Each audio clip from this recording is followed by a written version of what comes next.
Tes.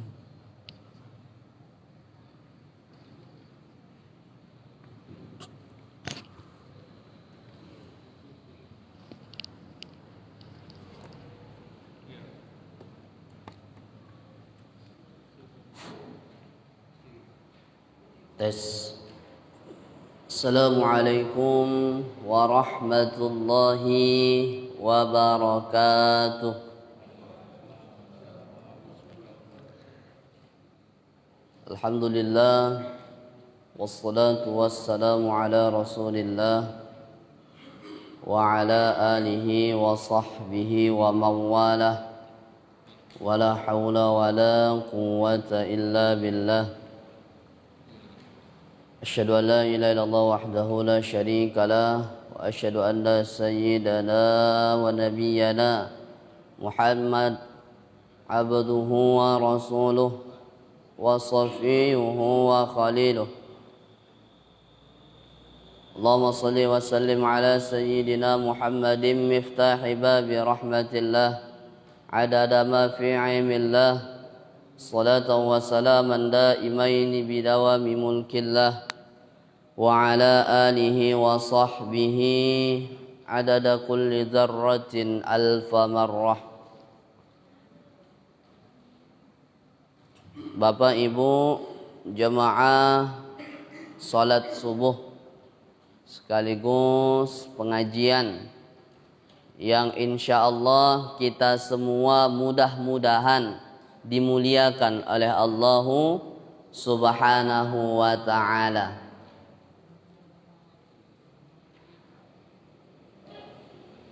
Masih kenal sama saya, Bu? Masih ingat sama saya, Bu? Udah lupa.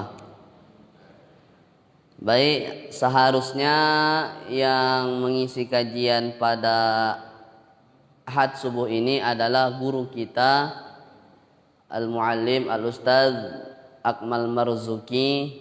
Mungkin karena beliau berhalangan sehingga tak dapat hadir menyampaikan kajian butiran ilmunya kepada kita semua di sini, maka sebagai pengganti saya yang akan menyampaikan. Yang namanya pengganti mana sempurna. Yang pertama kali mari kita puja dan puji Allah Subhanahu wa ta'ala. Maka lisan kita ini, Bu, harus basah dalam memuji Allah Subhanahu wa ta'ala. Puji Allah. Dengan memuji Allah merupakan salah satu cara untuk mengobati hati. Hati yang kotor, hati yang sakit. Maka perbanyaklah kita memuji Allah Subhanahu wa ta'ala dengan mengucapkan Alhamdulillahi Rabbil Alamin. Hari ini masih kita berada di bulan Ar-Rabi'ul Awal atau Ar-Rabi'ul Ula. Bulannya kelahiran Nabi Muhammad sallallahu alaihi wasallam. Seyogianya bulan ini bagi orang Arab tak mulia. Tak mulia bulan Rabiul Awal ini seyogianya. Yang mulia itu bulan Muharram karena sudah tertera dalam Quran, dan bulan 3 yang lainnya. Tambah Muharram jadi 4. Tapi Ibu, karena lahirnya Nabi Muhammad di bulan Rabiul Awal ini, maka jadi mulialah bulan Rabiul Awal ini. Malam kelahiran Nabi Muhammad lebih mulia daripada malam Lailatul Qadar. Disebutkan dalam kitab yang dikarang oleh Abu Yasayyid Muhammad Alawi Al-Maliki Al-Hasani. Saking kan mulianya itu, Bu. Karena tak akan pernah ada kita ini melainkan karena diciptakannya Nabiullah Muhammad sallallahu alaihi wasallam di dunia ini. Bapak Ibu yang dimuliakan oleh Allah Subhanahu wa taala, kemarin minggu keempat yang lalu kita membahas tentang Yaumul Hasyar, tentang padang mahsyar. Padang mahsyar itu merupakan bagian dari pengkajian tauhid, bagian daripada as-sam'iyat. Dilanjutkan, kalau kita setelah mati nanti, Bu, kita berpindah alam, namanya alam barzah atau alam kubur. Setelah alam kubur, maka yaumul ba'ats, malaikat Israfil meniupkan trompet yang kedua. Enggak kayak gitu bunyinya. Itu permisalan. Ketika ditiupkan trompet yang kedua, semua manusia dibangkitkan. Baik dari umat-umat yang terdahulu sampai sekarang dibangkitkan. Setelah dibangkitkan, lalu diarahkan ke padang mahsyar. Semalam sudah kita kaji bahwasanya padang mahsyar itu menurut pendapat yang paling kuat adalah di negeri Syam sebagaimana hadis Nabi. Tapi negeri Syam yang hari ini berbeda dengan nanti. Dalam Quran surah Ibrahim ayat 48, yauma tubaddilul ardo, bahwasanya Allah mengganti bumi ini dengan bumi yang lain, artinya sifat-sifatnya berubah. Ketika kita sudah paham, sudah tahu bahwa padang mahsyar itu nanti adalah bumi yang sifatnya berbeda, maka pada saat itu setelah kita berada di padang mahsyar, tempat berkumpul untuk menunggu hisab. Setelah yaumul hasyar, yaumul hisab. Di situ di kertas Bapak Ibu adalah tentang yaumul mizan. Kenapa tak yaumul hisab dulu Ustaz? Lebih menarik kita bahas karena yaumul hisab itu adalah bagian dari muhasabah. Muhasabah tatkala kita hari ini di dunia adalah dipertanggungjawabkan, itulah nanti di yaumul hisab. Kau dulu jadi kepling. Bagaimana pejabatanmu kau lakukan? Dihisab nanti. Kita hari ini sebagai manusia, kita punya harta. Dulu mobilmu kau apakan? Dulu keretamu kau apakan? Hartamu banyak kuberi kata Allah. Kau apakan hartamu itu? Itu nanti di yaumul hisab. Dihisab, diperhitungkan semua nikmat yang Allah beri hari ini. Diperhitungkan nanti di yaumul hisab. Maka kalau kita punya mobil, supaya hisabnya ringan nanti di yaumul hisab, bagaimana caranya? Gunakan mobil itu dalam kebaikan. Sesekali aja anak-anak yatim itu jalan-jalan. Sesekali bawa sering mobil itu ke majlis taklim. Kita punya kereta, Allah tanya dulu, kau tak ada kereta, aku beli kereta. Kau apakan manfaatnya kata Allah. Maka supaya ringan hisabnya, bawa kereta itu ke pengajian, ke majlis selawat, majlis taklim, majlis ilmu, membantu orang. Maka kalau ada nikmat yang Allah beri hari ini tapi tak kita gunakan dalam kebaikan, maka hisabnya sangat berat nanti di akhirat. Bahkan kita sebagai seorang BKM, ketua BKM misalnya, Badan Kemakmuran Masjid, juga diperhitungkan nanti di hisab. Kau dulu kau amanahkan menjadi ketua BKM, kenapa tak makmur masjid? Kenapa tak ada pengajian? Kenapa orang-orang di situ tak ada mendapatkan ilmu? Tapi alhamdulillah Masjid Isti'adah ini adalah salah satu BKM yang maju. Tiap minggu, tiap Ahad subuh ada pengajian, Ahad Sabtu ada pengajian, sehingga memfasilitasi kita untuk mendapatkan ilmu. Insyaallah hisabnya nanti ringan. Maka semua nikmat yang ada nanti, yang ada hari ini, diperhitungkan nanti di yaumul hisab. Setelah diperhitungkan, dihisab semua amal kita, jabatan kita, semua yang Allah beri di dunia diperhitungkan. Bahkan yang sekecil pun mata kita ini diperhitungkan. Dulu kau fulan mata kau gunakan untuk apa? Jangan suka ngintip. Ini anak-anak ini. Dulu tangan kau kegunakan untuk apa? Dulu kaki kau kegunakan untuk apa? Makanya Quran surah Yasin. Apa lihat Yasin? Sering pula tiap minggu Yasinan. Al-yawma nakhtimu ala afwahihim wa tukallimuna aydihim wa tashhadu arjuluhum bima kanu yaksibun. Semua diperhitungkan. Nanti semuanya bicara, ya Allah, aku ini dulu dibawanya ya Allah ke maksiat, diperhitungkan. Ya Allah, aku ini sebagai tangan ya Allah dia gunakan untuk mencuri ya Allah, mengambil harta yang bukan haknya ya Allah. Ya Allah, Aku mata ini dibawanya ke tempat maksiat melihat yang tidak-tidak, ya Allah, semua diperhitungkan. Itu yaumul hisab.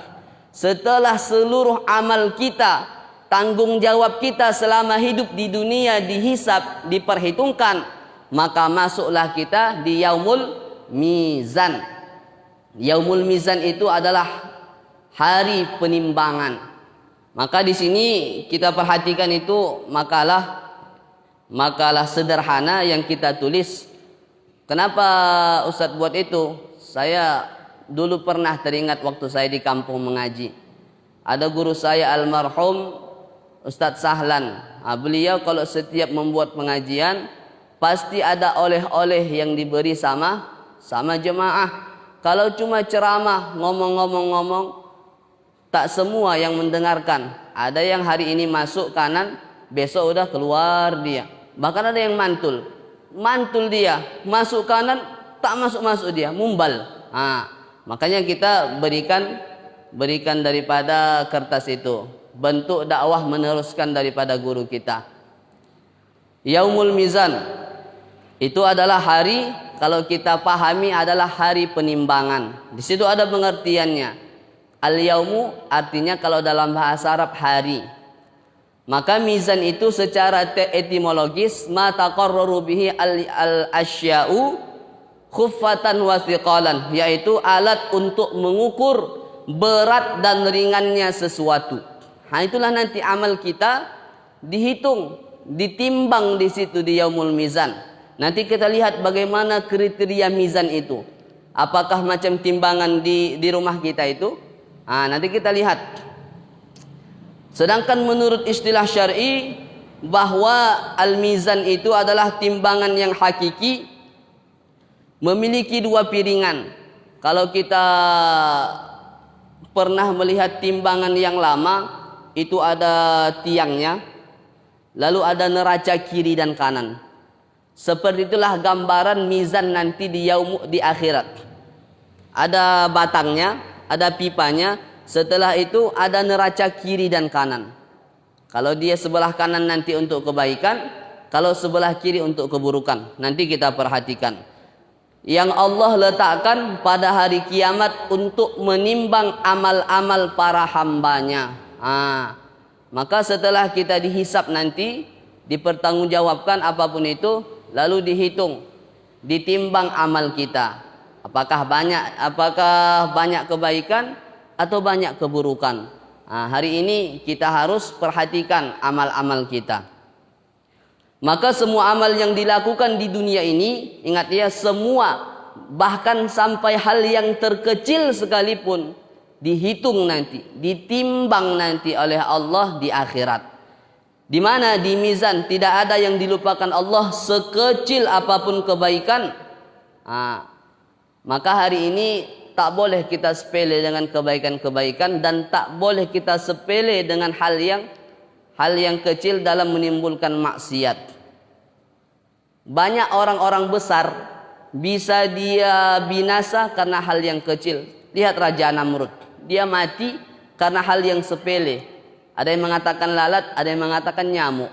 Sepele kan bu, lalat, nyamuk tinggal tepuk mati. Tapi dia mati karena itu. Banyak orang-orang besar binasa karena hal yang kecil. Dan banyak orang yang sukses karena hal yang kecil. Maka jangan pernah kita menyepelekan hal yang kecil. Maka siapa nanti? Maka di dalam makalah itu, maka orang yang akan menimbang ditugaskan oleh Allah nanti adalah malaikat Jibril dan Mikail. Itulah petugas daripada apakah Allah lemah? Tidak. Tapi Allah berikan itu sebagai bentuk apa? Kekuasaan Allah.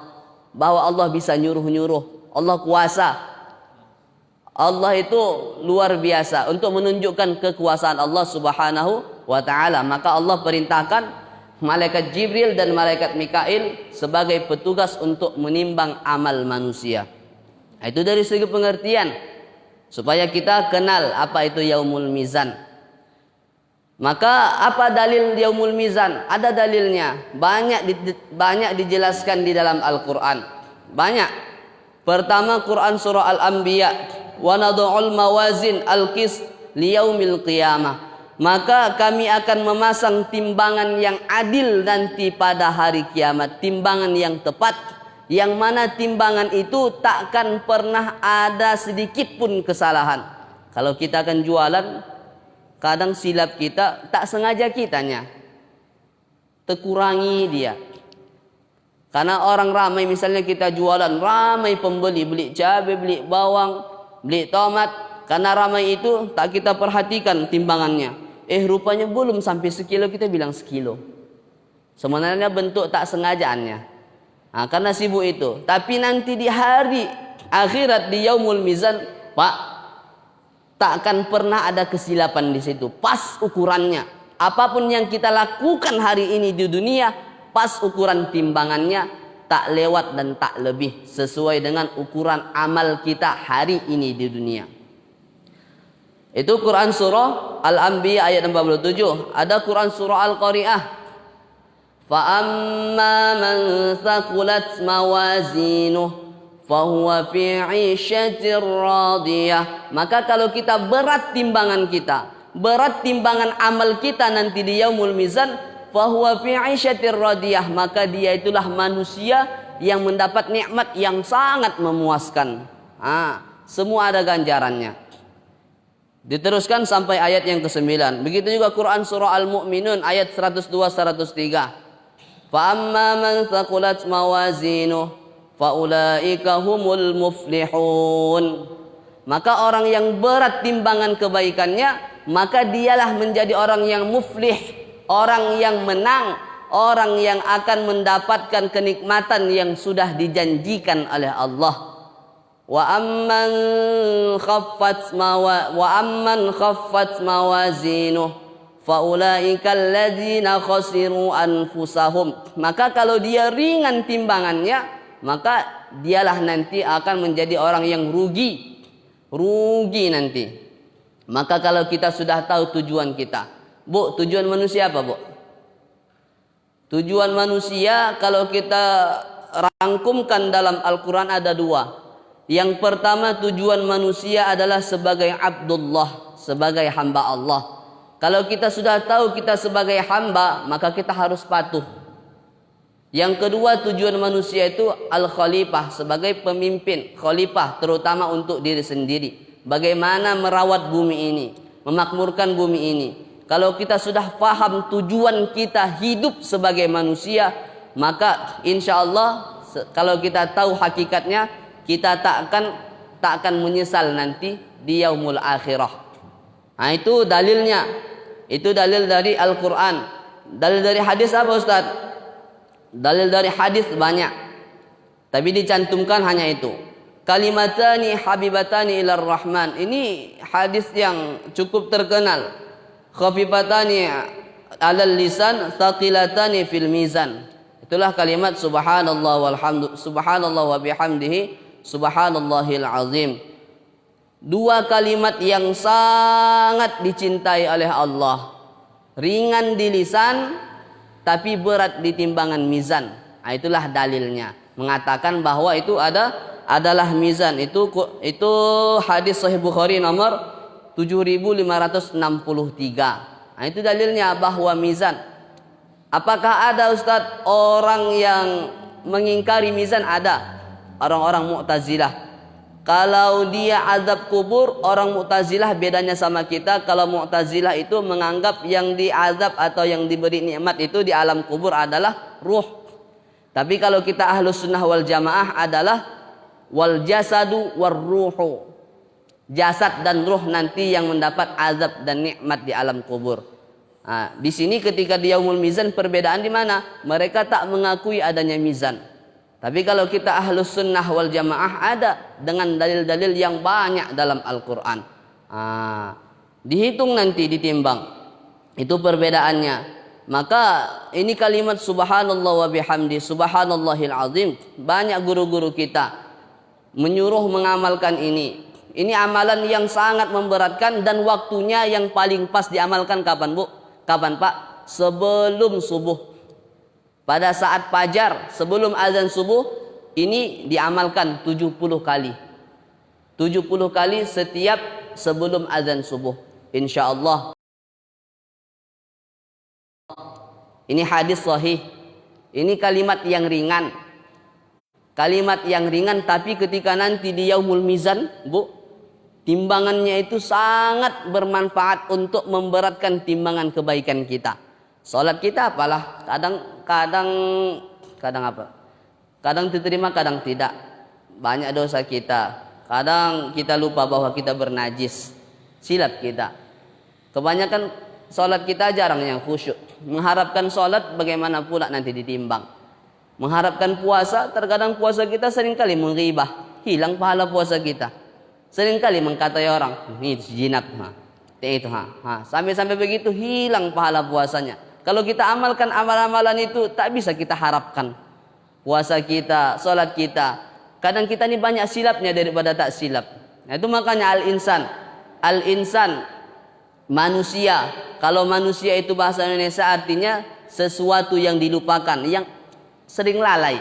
Tapi kalau dalam bahasa Malaysia, manusia, air yang dilupakan atau dihinakan. Maka memang itulah hakikat daripada arti manusia. Kita ini orang yang sering lalai. Makanya jangan kita anggarkan kita yang sholat 5 waktu.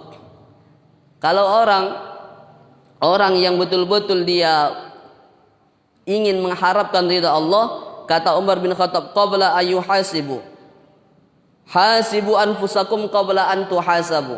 Maka orang yang nanti ketika hisabnya ringan adalah orang yang memikirkan, orang yang bermunasabah, apakah amalku bagaimana ini nanti di akhirat. Dia sering begitu. Sering para sahabat, ya Allah, bagaimana salatku nanti ini? Ya Allah, bagaimana ini amalku? Para sahabat sering seperti itu. Sehingga nanti orang yang sering bermuhasabah di dunia, ya Allah, bagaimana ini nanti amalku, engkau terima atau tidak. Bukan kita pesimis, tapi bermuhasabah diri. Orang yang sering bermuhasabah di dunia, nanti hisabnya akan diringankan oleh Allah. Sebagaimana perkataan Umar, sebanding dengan dalam kitab Kifayatul Atqiya. Itu Kifayatul Atqiya semakna dengan perkataan Umar bin Khattab. Orang yang sering bermuhasabah di dunia, nanti di yaumul hisab diringankan hisabnya. Sering kita itu. Ya Allah, yang mana salatku ini? Ya Allah, banyak dosaku. Ya Allah, kadang aku salat pun tak tepat waktu. Terkadang aku pun sering terburu-buru. Bermuhasabah kita, Bu. Ya Allah, bagaimana ini anakku? Ya Allah, aku salat. Ya Allah, anakku tak salat. Ya Allah, bagaimana ini anak gadisku? Ya Allah, sudah sering ku ingatkan, betul engkau nak berjilbab keluar. Kita muhasabah diri kita. Kita pikirkan itu. Jangan kita alim di mata orang, tapi nanti di akhirat anak kita menuntut nanti. Ya Allah, itu orang tuaku tak pernah mengajak aku dalam kebaikan. Dia tuntut kita. Maka hari ini kita didik anak-anak kita dengan betul-betul. Kita tanamkan, kita terapkan mana itu kebaikan.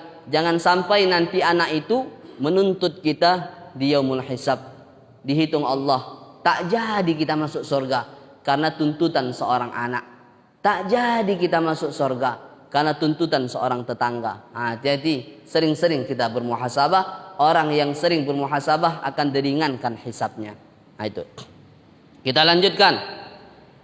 Sebenarnya dalilnya bukan Quran, bukan hanya Quran, bukan hanya hadis, juga dalilnya itu adalah ijma' ulama. Bahwa wa qad ajma'a ahlul ilmi fil akhbari wal ulama'u wa ahluz zuhad wal ubbad annal mizan wajib lazimun. Bahwasanya para ulama telah sepakat, para ahli ilmu telah sepakat, para ahli-ahli zuhud telah sepakat bahwa untuk mengimani mizan ini adalah hukumnya wajib. Itu pendapat daripada Ahlus Sunnah wal Jamaah yang mana hari ini adalah kita yakini itu. Jangan sampai kita macam Mu'tazilah tak meyakini adanya mizan. Itu. Setelah kita tahu dalil sehingga kita yakin bahwa kita nanti akan ditimbang. Maka kita pikirkanlah entah ringannya timbang kita nanti. Setelah itu hukum beriman pada yaumul mizan. Ini yang saya katakan tadi, waqad ajma' ahlul ilmi. Maka hukumnya wajib. Itu dia. Tadi dalilnya, sekarang hukumnya. Wajib kita mengimani adanya yaumul mizan ini sebagaimana rukun iman. Rukun iman yang keenam apa, Bu? Beriman kepada yang kelima. Yang keenam qada dan qadar, yang kelima beriman kepada hari kiamat. Hari kiamat itu mizan bagian dari hari kiamat. Yaumul hisab bagian dari hari kiamat. Yaumul hasyar bagian dari hari kiamat. As-sirat bagian dari hari kiamat. Maka semua unsur as-sam'iyat tadi, yang dia alam-alam yang kita lalui setelah mati, itu hukumnya wajib dan merupakan bagian dari rukun iman yang kelima. Itu dia, supaya kita tidak salah dalam memahami, untuk meluruskan pemikiran kita.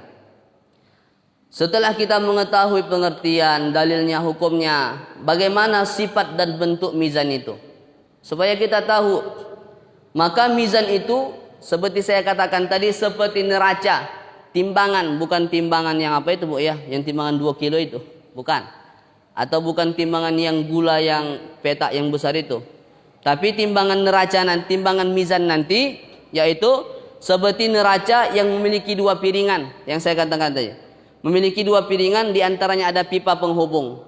Ada di sini tengah-tengah besinya, ada kiri kanan timbangannya. Sebelah kanan neraca untuk timbangan amal kebaikan, sebelah kiri adalah neraca untuk timbangan amal keburukan. Itu yang pertama. Yang kedua, setiap satu piringan mizan, Bu, lebih luas daripada langit dan bumi. Ini satu sisi yang sebelah kanan nimbang amal, lebih luas daripada langit dan bumi. Saking besarnya mizan itu. Sebelah kiri pun sama juga, lebih luas, setiap satu lebih luas daripada langit dan bumi. Luasnya timbangan mizan itu, Bu. Satu sisi saja lebih luas dari langit dan bumi. Sebesar apalah mizan itu perlu kita yakini, harus kita yakini. Maka yang ketiga, mizan itu alat penimbang amal manusia, dan ini pendapat yang dikuatkan. Artinya mizan itu alat penimbang manusia hanya satu. Ada pendapat para ulama, ada yang mengatakan bahwa mizan timbangan amal nanti itu banyak. Beda timbangan amal hati, beda timbangan amal lisan, beda timbangan amal jawarih, anggota tubuh. Itu satu pendapat. Tapi pendapat yang paling kuat, sebagaimana dikuatkan oleh Syekh Al-Imam Ibnu Hajar Al-Asqalani dalam kitab Fathul Barinya, dan juga Al-Imam Ibrahim Al-Baijuri dalam kitab Tauhidnya, maka yang paling dikuatkan, pendapat yang paling sahih, nanti mizan itu, timbangan itu hanya satu. Hanya satu, itulah untuk semua amal kita, baik amal hati, amal lisan, amal tangan, amal anggota tubuh, amal mata, semuanya satu digabungkan di situ. Itu satu. Itu bentuk daripada mizan. Ada dalam riwayat lagi, bahwasanya nanti mizan itu piringan sebelah kanannya itu berada di sisi kanan arash. Piringan sebelah kirinya itu berada di sebelah kiri arash. Kalau dalam satu riwayatkan bahwa arash itu nanti depan-depanan sama surga. Itu nanti dia. Itu dalam satu riwayat, tapi tak kita tuliskan di sini. Itu bentuk gambaran daripada mizan, sangkinkan besarnya timbangan amal untuk menimbang amal perbuatan manusia. Itu yang perlu kita ketahui. Setelah kita ketahui sifat dan bentuk mizan, apa hikmahnya? Tentu setiap yang Allah buat pasti ada hikmahnya, Bu, Pak. Pasti. Tak mungkin tak ada. Hikmah yang pertama, untuk memperlihatkan keadilan Allah Subhanahu wa ta'ala. Hari ini kita enak hidup di dunia, tapi nanti akan ada keadilan Allah Subhanahu wa ta'ala. Sama dengan Yaumul Hasyar semalam. Salah satu tujuan dan hikmahnya adalah memperlihatkan keadilan Allah Subhanahu wa ta'ala.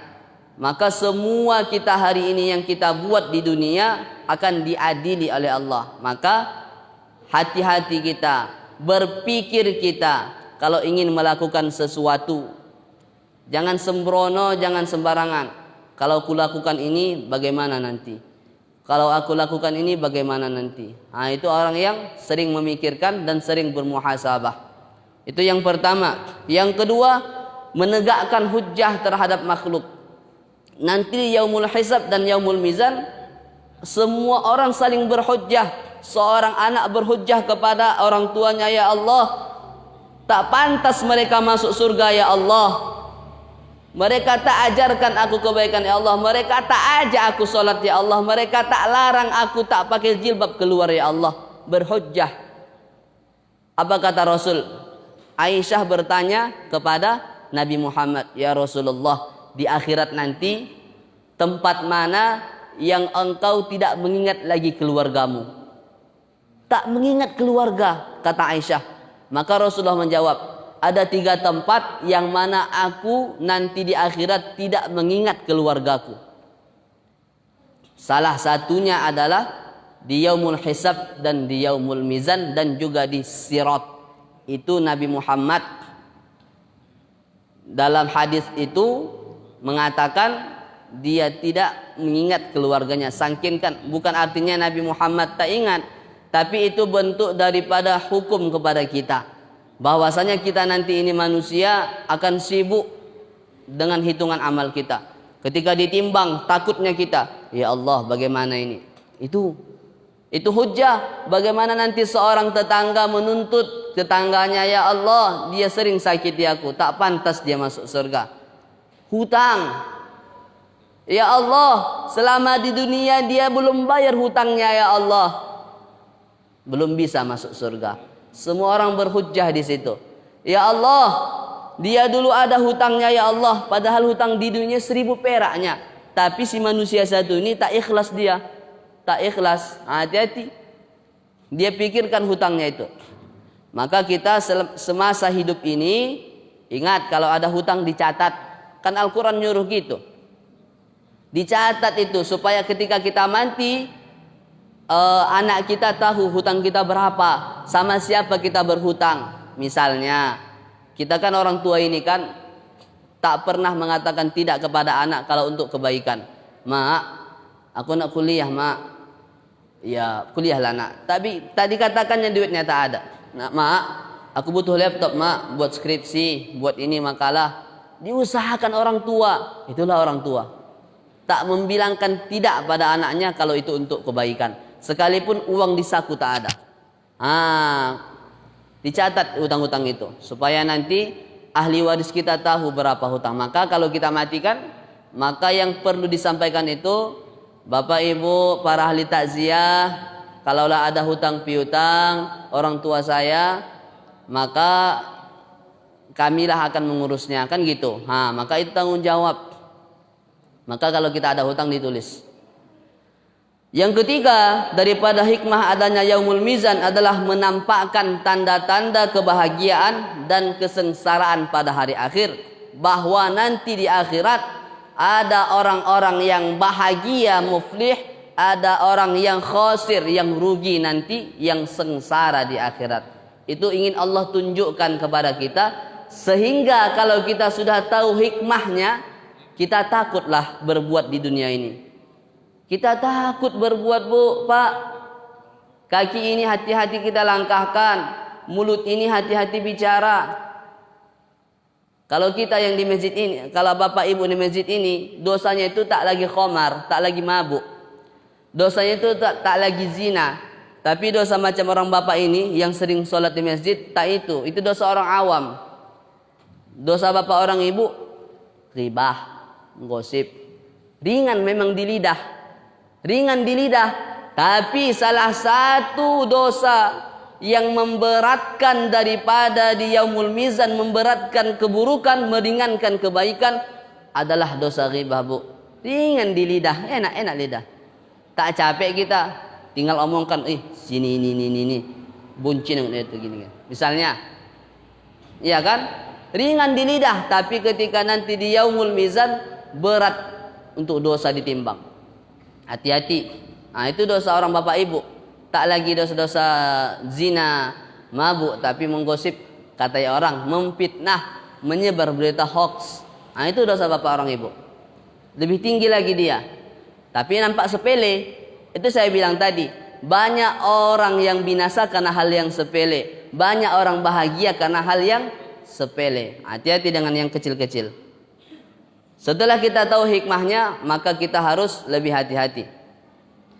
Selanjutnya, bagaimana keadaan timbangan amal manusia di yaumul mizan? Bagaimana keadaannya? Manusia itu beragam macam nanti di yaumul mizan. Ada orang, kalau dia orang yang bertakwa, hamba yang selamat, maka ketika dia ditimbang, hamba itu kebaikannya lebih berat. Sisi piringan sebelah kanan untuk timbangan amal kebaikan lebih berat. Itulah orang-orang yang selamat. Ada yang kedua jenis hamba nanti ketika dia di yaumul mizan, hamba itu keburukannya lebih berat. Piringan sebelah kiri itu lebih berat. Lebih berat timbangan keburukannya. Itulah orang-orang yang merugi, termasuk orang kafir. Bu, orang kafir walaupun itu Aceh itu baik sama ibu, sering sedekah sama ibu, sering bagi uang sama ibu. Menurut para ulama, berdasarkan makna-makna dari hadis, itu orang-orang kafir tak ada kebaikannya nanti di yaumul mizan. Tak ada kebaikannya. Yang ditimbang bagi orang kafir nanti di yaumul mizan adalah kekafirannya. Walaupun dia baik dulu sama ibu, baik dia, sering bagi anak-anak ini duit, tak dihitung nanti di yaumul mizan. Yang dihitung hanya kekafirannya di piringan sebelah kiri. Nah, itu dia. Hati-hati. Ada yang ketiga jenis orang, seorang hamba yang timbangannya, timbangan kebaikannya sama beratnya dengan timbangan yang kiri. Itu kalau dalam bahasa hadis namanya hamba yang a'rab.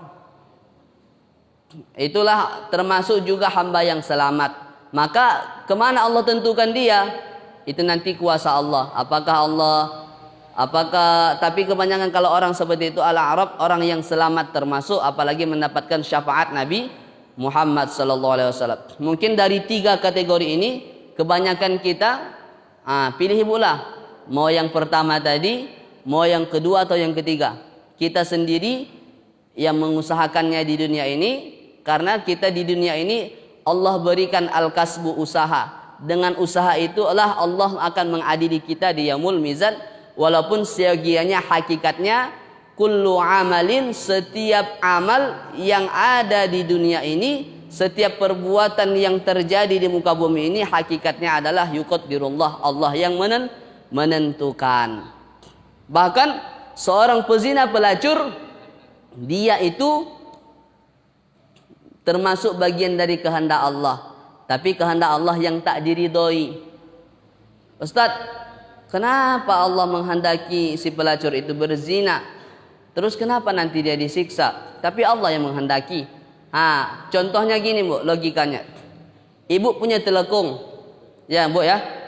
Nanti ibu jalan kena lumpur, kotor sekotor-kotornya. Kotor. Lalu kotor telekung. Yang dicuci nanti apa bu? Telekungnya yang dicuci, bukan kita yang dicuci. Sama nanti ketika kita buat dosa, siapa yang dicuci? Kita yang dicuci. Kita yang dibersihkan, kita yang diadili. Itu logikanya. Baik, selanjutnya terakhir, ada perbuatan yang meringankan timbangan di yaumul mizan. Itu yang sering saya katakan tadi, bahwa dalam hadis sahih Muslim nomor 2581,